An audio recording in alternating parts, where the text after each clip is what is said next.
Hello everyone, thank you for coming out. My name is Andrew. I am 19 years old. I am a diabetic with celiac disease, separated from my parents due to unforeseen circumstances in high school.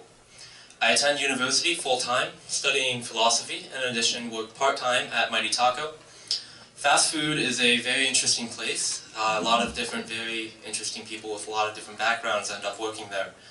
It's also a growing business as more jobs get exported, and as automation takes over, more and more people are basically left up just in service fast food work.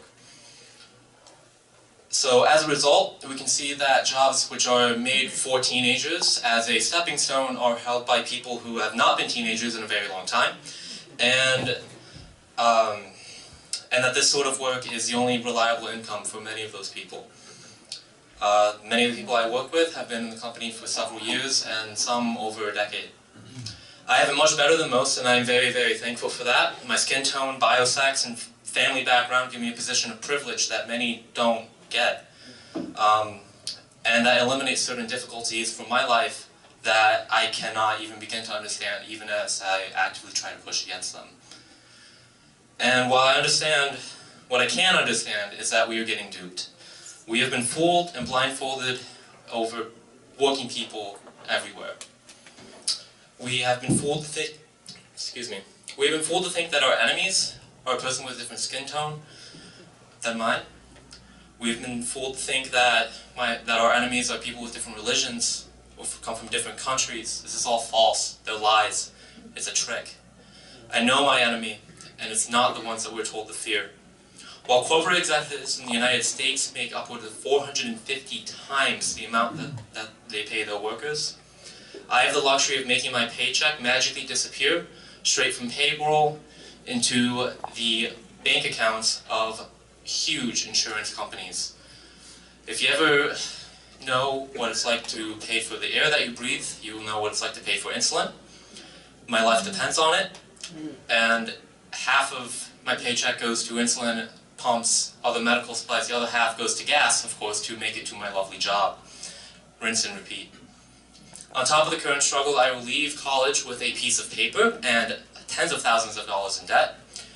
The issue of student debt in the United States is unprecedented, especially for the wealthiness that we were told this country is supposed to be. I'm not going to get into that. I'm sure we're all very familiar with that. However, we need to realize that the narrative of the American dream no longer fits. We need to come out of our slumber and realize that the personal is indeed political.